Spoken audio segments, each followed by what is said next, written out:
మీకా కథ 7వ అధ్యాయంలో చూసినప్పుడు 9వ వచనం చెప్తున్నమాట, యెహోవా నేను యెహోవా దృష్టికి పాపం చేస్తున్న గనక ఆయన నా పక్షమున యజ్ఞమాడి నా పక్షమున న్యాయం తీర్చు వరకు నేను ఆయన కోపజ్ఞని ఏం చేస్తానంటాడు, ఆయన నోటితో ఒప్పుకుంటున్నాడు. ఆయన నన్ను వెలుగులోనికి రప్పించను, ఆయన నీతిని నేను చూచేదను. యేసుక్రీస్తు పరిశుద్ధ మహిమ కలగాక. అది ఆయనకున్న విశ్వాసం. పరిశుద్ధ దేవుని కనవనటి.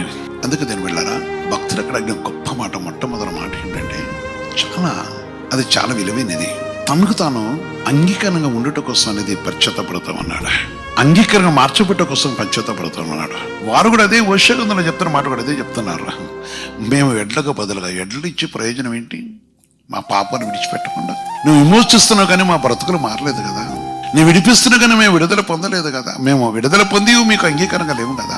అనేక దినములు తిరుగుబడి చేసే మనసు మాలో ఉన్నది. మా పాపం పోలేదు, మా పెదవులు మారలేదు. మా పెదవుల యొక్క పాపము, మా నోటి యొక్క పాపము, మా హృదయ యొక్క నీవు ఆశ్రయం వాడికి ఆశ్రయంగా ఉండి విమోచిస్తున్నావు కానీ నీకు అంగీకరణ మా పెదవులు లేవు కనుక మా పెదవులు నా మాటలు నీకు అంగీకరణ అవును కాక.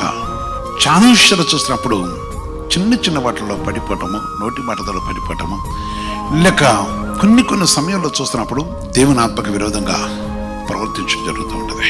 అందుకని మన కుటుంబంలో చిన్నదాన్ని చాలా పెద్దగా చేసుకుంటుంటారు, మాటలతో చాలా పాపం చేస్తుంటారు. మొట్టమొదటి మనం తన్ను తగ్గించుకొని మన పాపం ఒప్పుకొని పరిశుద్ధమైన పెదవులతో ప్రార్థించాలి. మా పెదవులు ఆగిట తప్ప ఏమి లేవు అన్నాడు.